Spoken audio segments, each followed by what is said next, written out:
All right, so this is the second panel, which I know the first panel was perhaps a little dry for the 3 or 4 non-lawyers of you in the room. This one is going to be a little bit more business focused.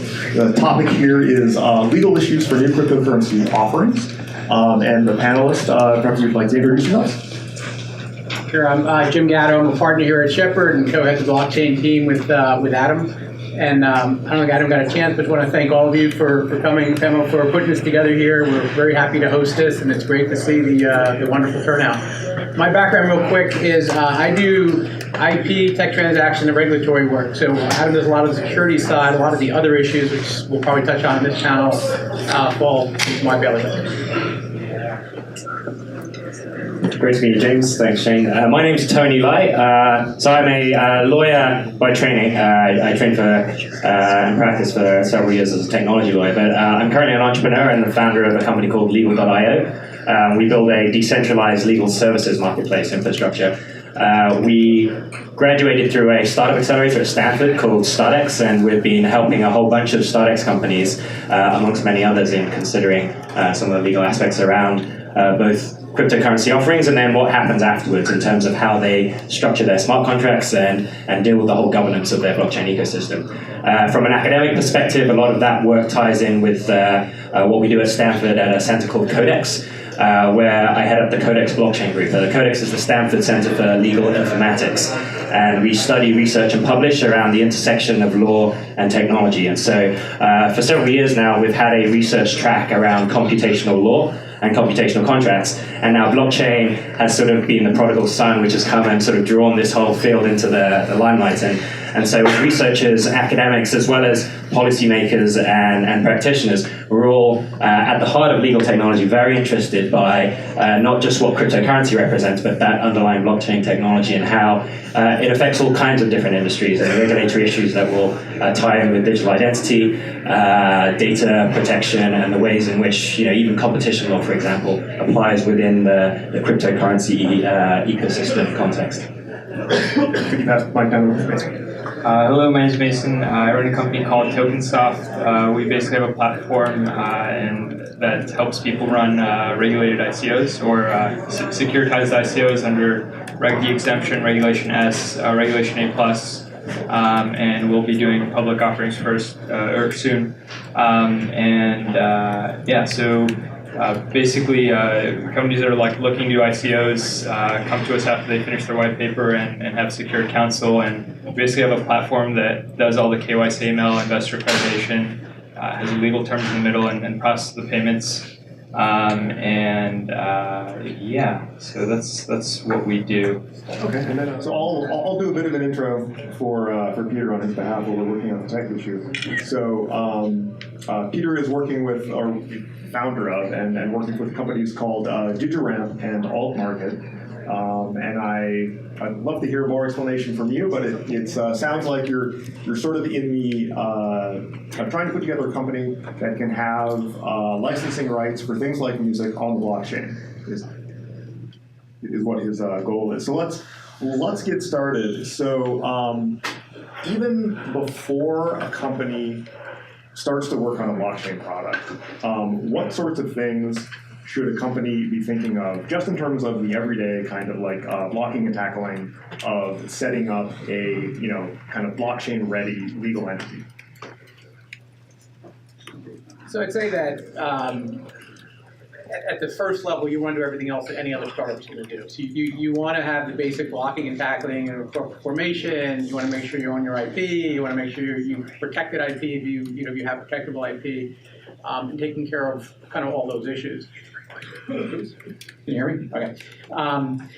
So I mean, those are kind of the traditional issues that every startup. But as far as kind of blockchain specific, I think one of the things that we see a lot of companies come to us where I think they need to think through a little bit more is, are you really a blockchain company? So putting aside ICOs, people that are trying to step on the blockchain, does it make sense to actually do it, right? Are you leveraging the unique capabilities of blockchain, or are you just trying to leverage a fad? And we see a lot of that. We see a lot of, to be honest, dumb ideas. A lot of good ideas, a lot of dumb ideas. So I'd say the first thing to make sure is you have a really sound business model that's worth spending the time and effort on. If you're gonna issue a token, As a follow-on to that, you want to make sure that you've thought through and it really makes sense to issue a token. We see a lot of people that go through all the gymnastics of doing token sales when, in fact, you could do it a much simpler way. You're not really getting any benefit. There's not really much utility to the token, whatever you call it. And so, kind of the thinking through part is really important. And then what I would say the other thing is, well, there's been a lot of talk about the legal issues on ICOs and tokens. That's one issue. A lot of the other issues, there's a lot of other issues that you might face depending on what you're doing. And that's where you really need to sit down with a lawyer or a team of lawyers who really can kind of vet the entire business and figure out what are the other issues you need to deal with. So one of the things, we'll probably get into this some more, like with smart contracts, they're a misnomer, right? They're not really a contract. It's executional code. It's like the business logic of what would be a contract. You often need a separate legal agreement around that. You want to make sure you've kind of thought through those types of issues. There can be a lot of other regulatory issues beyond just securities for your ICO. You want to make sure you kind of check those boxes. And the other thing I would say is that we see a number of really interesting business models where it doesn't appear that what someone is doing is an ICO, but it still may be a security. We can kind of get into that when you do some of the tokenized assets, and depending if you structure, you're auctioning off these unique assets, but you're creating a secondary market for them as well, you may effectively be creating a security, depending how you structure it.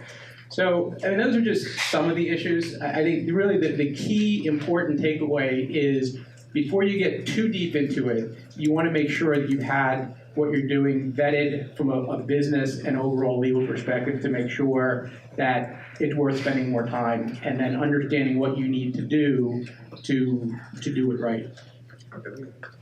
Peter, are you? Can you give us a couple words? Oh. Here's all right. Okay, we'll keep working on that. So, one. So he's suggesting you call him and put it on the mic. Sam, could you make that happen? Or Pamo, if you're available. Okay, well, we're getting ready to work on that. Well, one thing I want to follow up on, just because I've seen some companies that had some unfortunate incidents where they either accidentally sold other IP and didn't realize it, or they got pretty far along in their development process and then realized that they didn't own some of the IP that they thought they owned. So, just like, again, very early steps. What are things that founders and early people involved in companies should think about just to make sure they have those IP issues cleared up? So there's a lot of issues. I mean, it is an amazing number of times that people get down the road and they don't realize that they don't own the IP that they think they own. A number of things can happen. You have a couple of founders that get together, they're all rah-rah on the project, and as you kind of get in and start doing the hard work, one peels off, and you don't have an agreement yet. But that one founder may have contributed IP. If you don't have an agreement where each of the founders has assigned the IP to the company from the get-go, you can have a problem. That actually has happened in a number of situations. It actually happened with Skype, and there's some of the real high-profile deals where founders didn't own the IP. Facebook, right? The Winklevoss brothers came up with the idea that Facebook went off and go that they didn't have an IP agreement, right? And that's how, I mean, there was enhancements made, but there's a lot of different ways in which you can screw up. It's important to have written agreements from day one. The second thing I would say is that many people misunderstand what work for hire is. All right, how many of you have heard of work for hire? All right, so does that mean that if you pay someone to do work for you, you own the work product? No, it doesn't. Right? First of all, work for hire is only a copyright doctrine, and it only applies in some circumstances. So if you're relying on work for hire, you don't own any patent rights, and you may not even own all the copyrights. So again, what you need is an express assignment, not just a work for hire agreement. So once you've set up properly and you have the agreements on an ongoing basis, all the employees need to sign agreements, and any third parties you're working with. There's a number of great consultants that are doing work around this. They help people shape their business plans. There's companies from the technology side that are helping. Any input you get could be IP. And if you don't have an agreement with consultants or other third parties before you enter into an agreement with them, then you have to go back and at the point when you want to try to protect that IP, you have to ask them to do an assignment for you at that point. If you're still in a good relationship, it might work. They might hold you hijack you for some extra cash, depending. If the relationship's gone sour, you may not get those rights.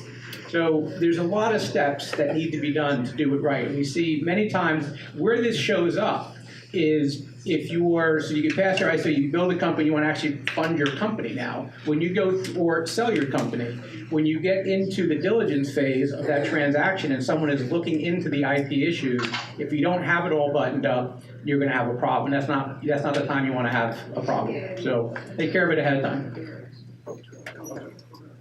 So I'm going to fall back to, again, just talking about general things to take into account when you're getting started. One of the things that we look for when accepting StartX companies into the StartX Accelerator, for example, is the set of core criteria around, are you committed to what you're doing?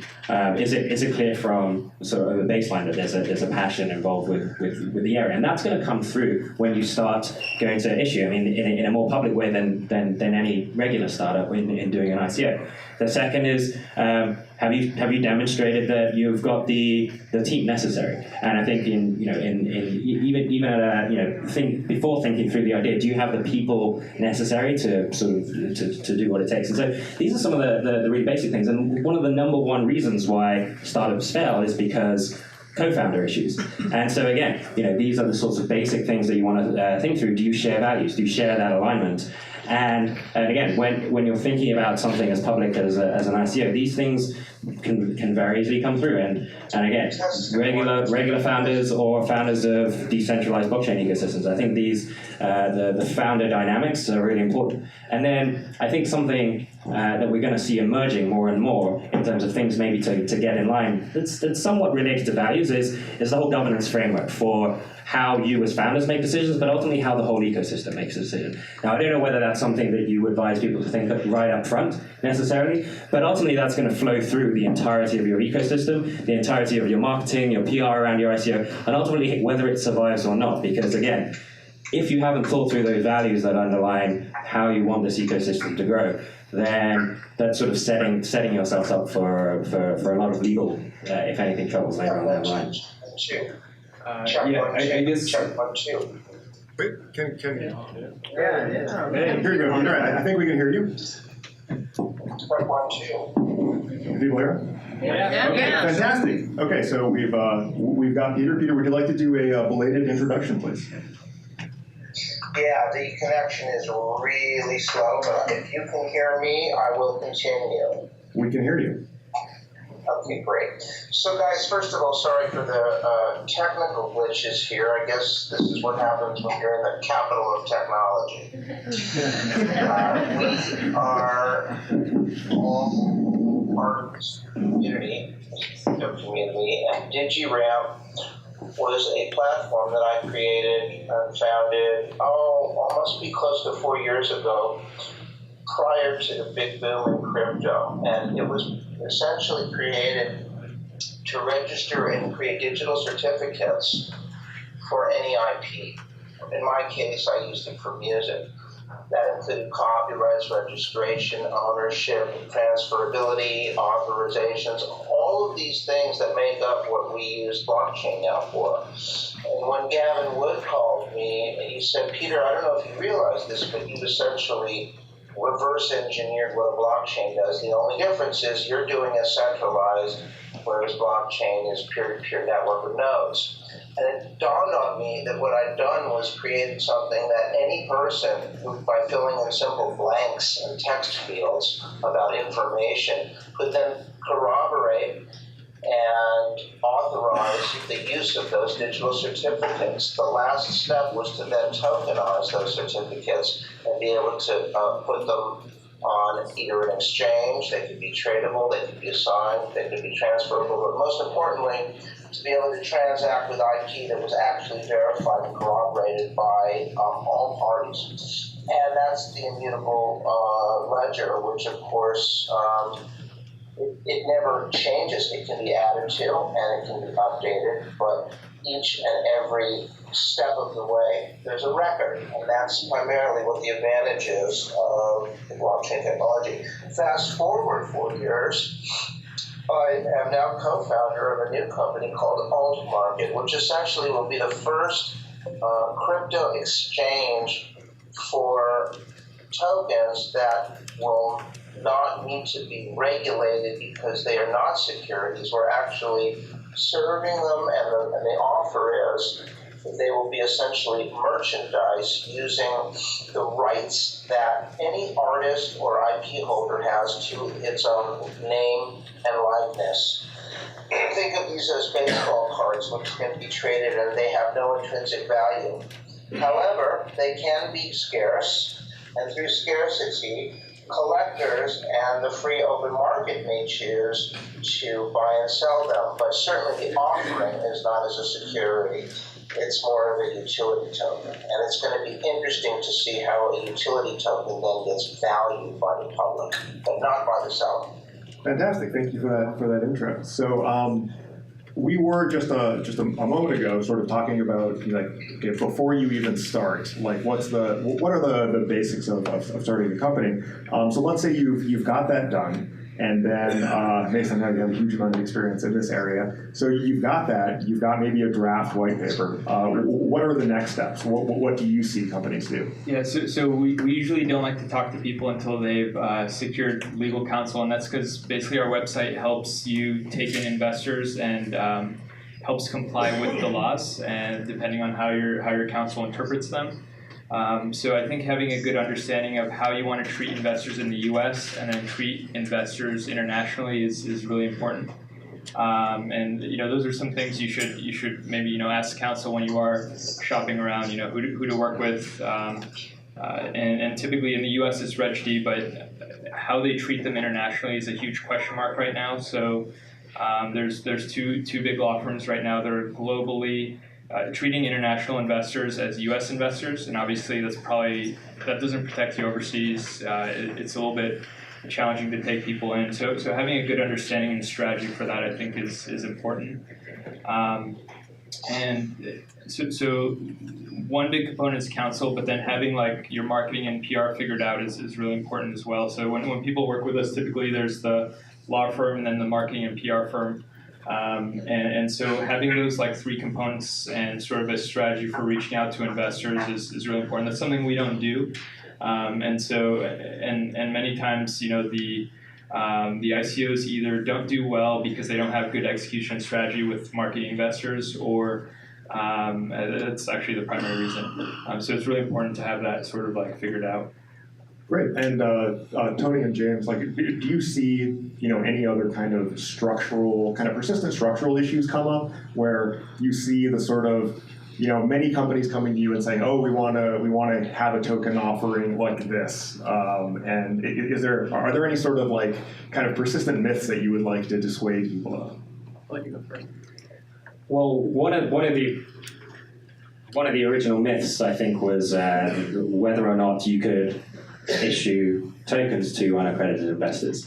And I think that for a long time there wasn't really a way to do a pre-sale, to do your SAFT and make it available to the actual people, in a sense, who you really want to have the utility, potentially people who are going to actually use it and they're not coming as an investor. So that's often one of the first questions we ask is, in terms of the utility of your token, assuming you're trying to create it as a utility token, who are the actual potential users, and do you want to try and find a way of making things available to them? I think the myth was that yes, absolutely we could do that. For a long time it was difficult. I think more recently we've seen a few platforms such as Republic start allowing access to pre-sale for retail investors, for non-accredited investors, and I think that starts playing into this sort of broader underlying value system that a lot of decentralized ecosystems are building for, which is we're trying to make this broader ecosystem available to the people who are going to use it, and we want those people to invest in. And again,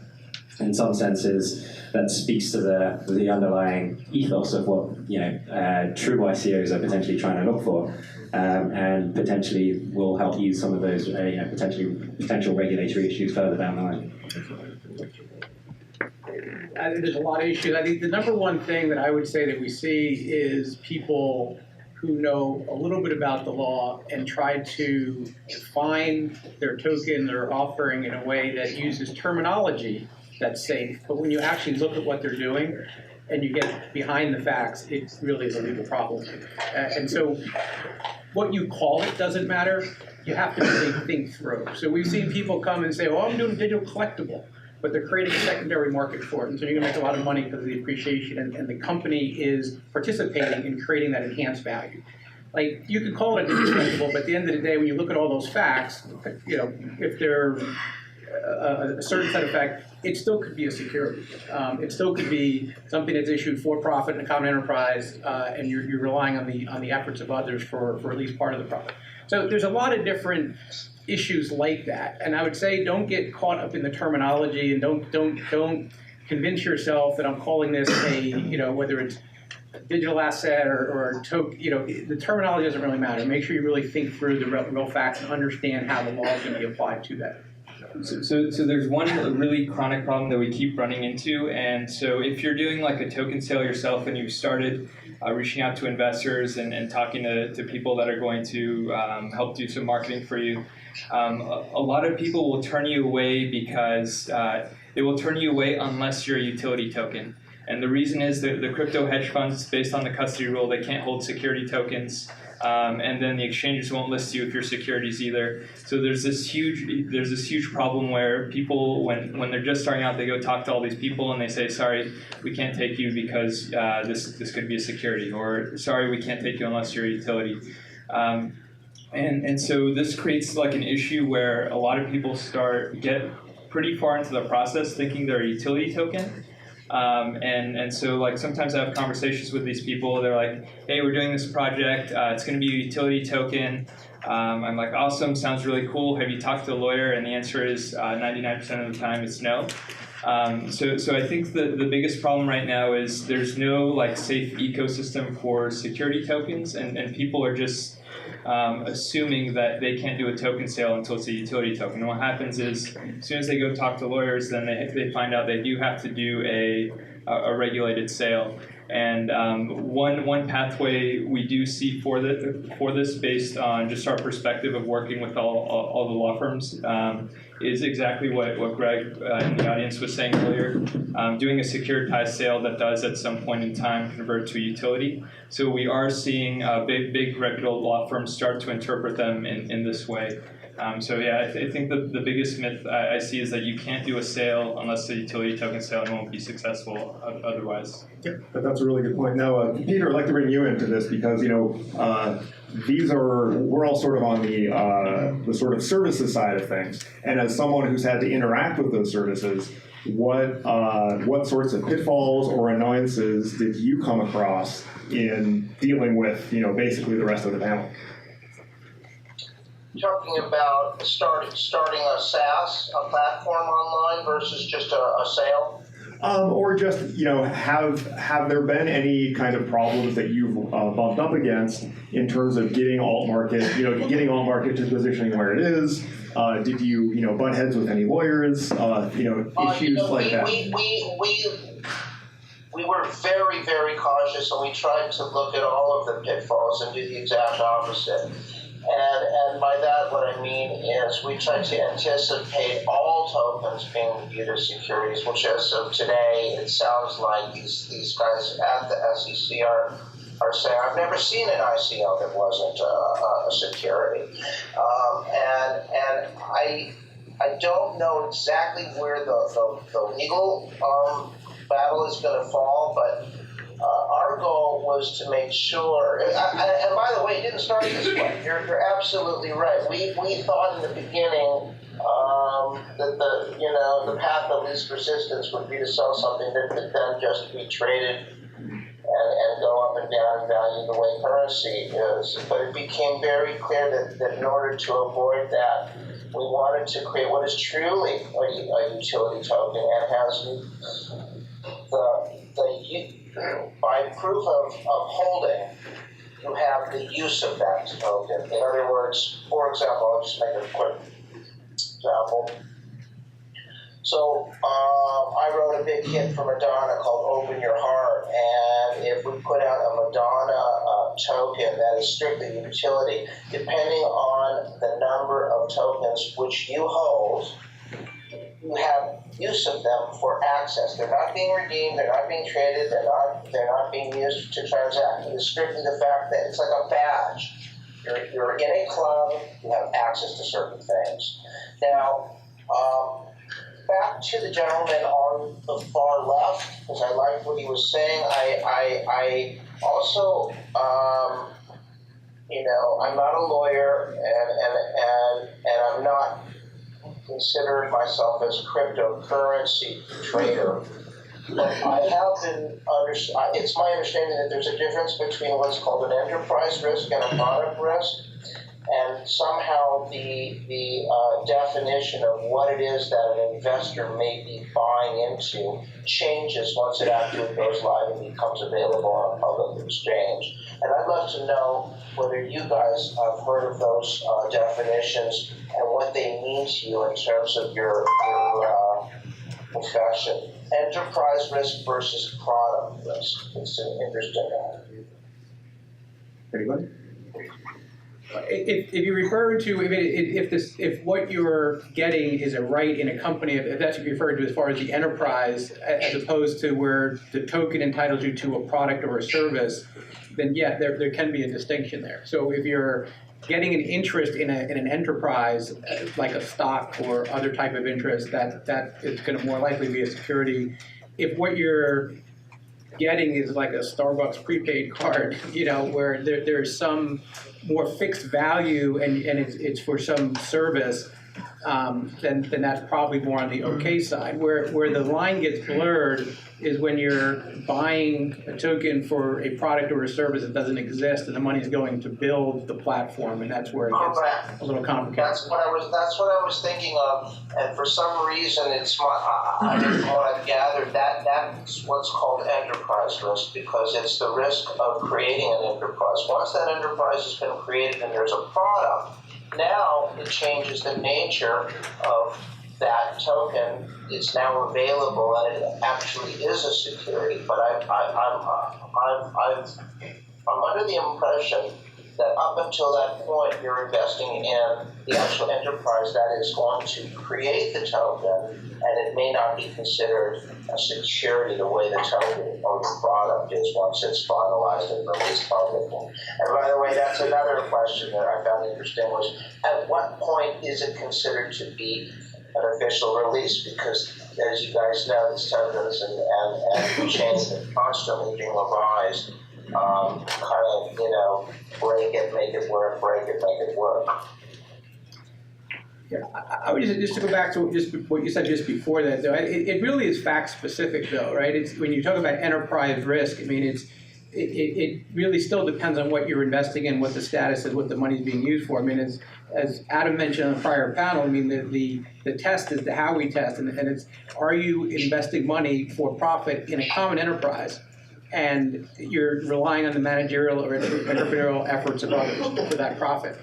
So if all those are true, it's a security, and that can happen at different. You can even have a product that exists, and you can still have a security. So in the music business, for example, many of you are probably familiar with the Bowie bonds, right? So Bowie had, you had royalties from music, right? The music existed. They securitized that. They issued bonds, and people bought basically an interest in the. It was secured by the royalty streams that were going on. So that was the security, right? So the fact that the music exists is not the dispositive factor. It's still, you have to look at the totality of the factors and what is it you're getting a right to. If you're getting a right to is this token gets you a copy of this song, that's probably a product, right? If what you're getting is a right in a flow of revenue, that's more like a security.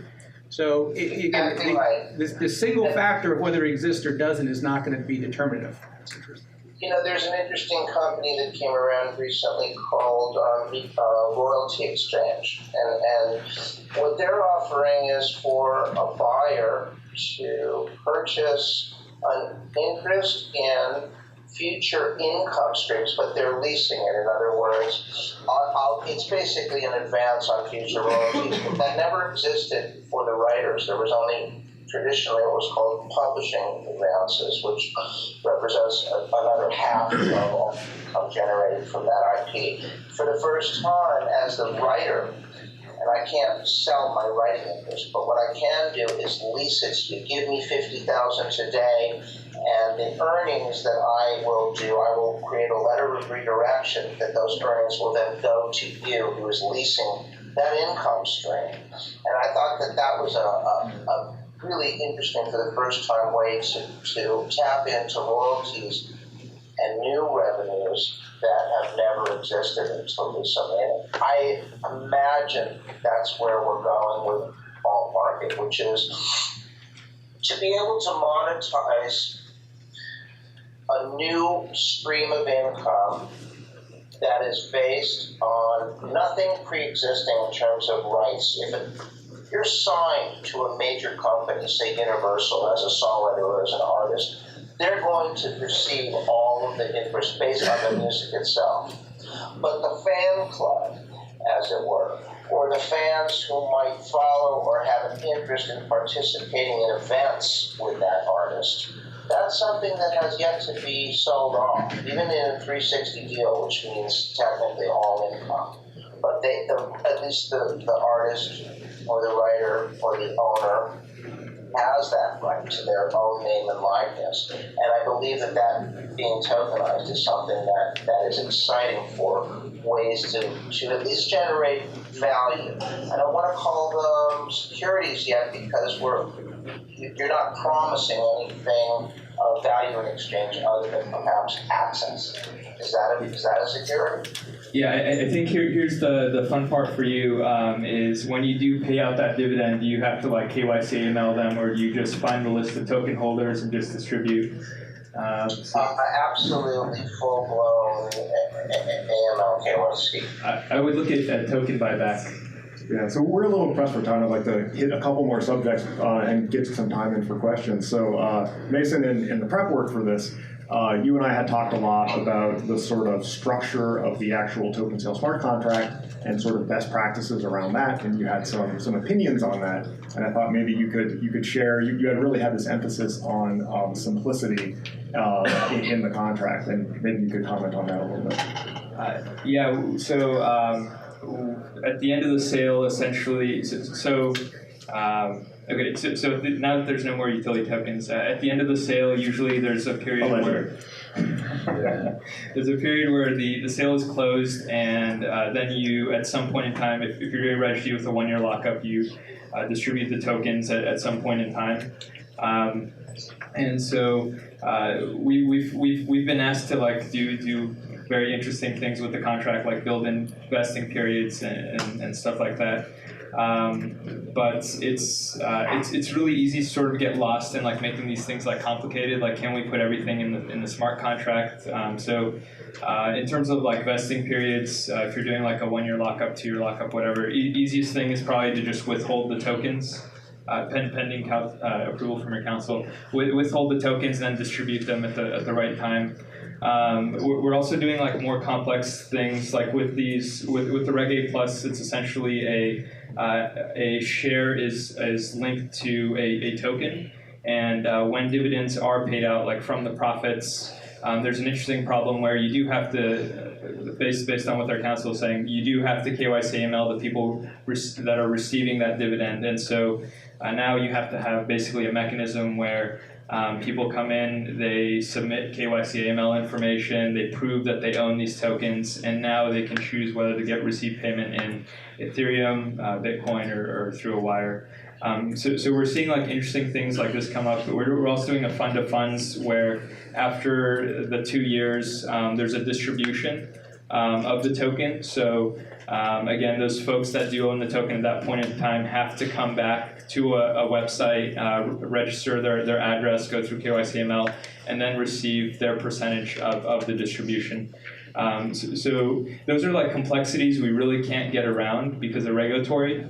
And there's actually even a third version that we're doing where anyone that holds a token at any point in time had to have at some point in time gone through KYC AML.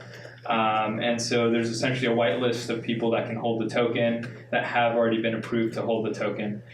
So those are the 3 versions. Those we can't get around, but generally when minting your token, just keep it as simple as possible. Yeah. So it sounds like maybe the summary of that is that you need to have the people actually writing your smart contract software and the lawyers, they need to be very closely aligned. Yeah. So we work like really closely with our client's counsel, and we try to start that relationship as soon as possible because the legalese for every one of these projects is completely different, and we can't support that. And how the token has to be treated is completely, well, for the securitized ones can be different as well. So yeah. Okay. So can we get just some interesting questions with couple of questions. Okay, we'll hold the questions. Tony, I wanted to give you just a moment to talk maybe a little bit more about how what Codex is sort of bringing to the table in the blockchain space, and how you are thinking about solving some of the structural problems that we have right now. Well, thank you, Shane. I mean, it really speaks to some of the uncertainty, I think, in the market right now. We are an academic institution at Stanford. We sit between the law school and the computer science department, so we do have cryptographic experts. We have folks who've been thinking about some of the underlying technology for quite a while. But we also have the capacity to bring in academics and regulators from around the world. We had Jay Clayton come and speak at Stanford last week. But also overseas regulators, and I think there's some notion that there might be some kind of regulatory arbitrage going on. There's a desire amongst the regulators themselves not to necessarily let that happen, and they are talking to each other. But again, there's an educational component, both regulators and council as well. And so we've got a forthcoming conference in April where we'll be bringing together folks from the identity space, lawyers who are working with data protection and identity, and how that relates to blockchain ecosystems more generally. And so a lot of the business and technical folks at some of these larger technology companies are trying out sort of new blockchain use cases, and their counsel are looking for that kind of educational framework to be able to have that kind of getting up to speed. Because frankly, yes, there are issues around the cryptocurrency offerings, and I think we're looking to try and create some notion of what are some of these best practices, some of these best paths. What does a securities token offering look like? Is there a capacity to be able to maybe buy a small cap company on a secondary exchange and sort of create some sort of token offering tied to that existing securities listing? So there's a few different paths that I think to maximize compliance, that there's a potential to create this sort of self-regulatory framework, potentially, or best practices. And so we're doing a lot of that, as well as trying to collate research and publish for those kinds of best practices. All right, fantastic. So I know we had some questions over here. Let's open it up to questions. Hi, I have a question for Tony. Is that Tony? Right? And perhaps others would want to weigh in. So you mentioned that one of the questions you ask your potential, you ask entrepreneurs is how will they get their tokens when they become functional into the hands of actual users? So say they're selling on a SAFT or any other pre-functional sale mechanism, private pre-sale, you name it. What are some of the options you've seen out there, creative ways, maybe terrible ways and wonderful ways that entrepreneurs are solving this problem? So on top of the method I talked about, which is a sort of a Reg CF offering that allows you to publicly issue securities to the general public under the recently announced, well, it's a couple of years old now. You can also do airdrops of your tokens. You can be issuing them as part of a community incentive mechanism or framework. And oftentimes this is, at the very simple level, one of the only and core reasons that a company that's building a sort of a network effects business might choose to issue tokens. And so community incentives are actually a really great way. You build in an allocation of your token issuance for community incentive offerings, and be generous in terms of how you do that, because then it is your users who are getting a decent portion of your tokens. So my question is, we've talked a lot about in terms of how these things are affecting the companies themselves and how lawyers are dealing with things, and people think about that. But in terms of just an enthusiast or an investor or a bag holder, if you will, some of these things that are happening, I guess to me it sounds like everything's a security. A lot of the exchanges might get shut down. How does this affect all that we've been talking tonight? How would this affect someone who's just an investor or an enthusiast who went out and bought tokens? What's that going to mean for them, I guess? be prepared to pay taxes. Actually, yeah, that's one thing we're seeing is companies are starting to evaluate their tokens now because they're starting to engage Deloitte and try to figure out their tax situation. So that may be a question you ask like in your diligence is what I don't know what you would ask actually, but like understand like if they evaluated it and whether they've actually done that, because if they haven't, then I don't know. I'm sure there would be some tax implications. We had one client that's requiring anyone that's purchasing tokens to fill out a W-9 and W-8 for international, and that's like a very new. This is the first time we saw it. So this is a very new thing coming up. But I think the good news is like securitized exchanges are coming. There's a lot like out there. I believe it was Bittrex that acquired an ATS. Something like that happened, so they will be able to offer securitized tokens. So I think that's great news. So I think the message for you would be like the infrastructure to support this is coming. It's just a matter of time. So people are actively working on it and trying to figure it out, and they know what it is they have to do. It's just going to be several months, I think. There's also the whole issue about these state licenses versus federal law. And as you guys probably know, there's like 4 exchanges now, that only 4 out of the hundreds that have applied for the crypto trader license in New York. I can't remember all 4, but they're babies. And to think that there would have to be 51 licenses approved and given out for any exchange to function throughout the United States is kind of crazy. I don't know how New York is enforcing this, but they're stopping a lot of exchanges from functioning. I guess if they're residing in New York, is that the idea that the registered exchanges in the state of New York? Is Coinbase registered in New York? I think it's broader than if you're in New York. I think if it's primarily a consumer protection issue. So if you are marketing to people in New York, you can be subject to New York law like other consumer protection. On the tax question, I'll just tell people for investors, while the SEC and CFTC has gotten a lot of the limelight recently, the IRS did come out with guidance 2-3 years ago, maybe, I don't know, it's been a while now, 2015.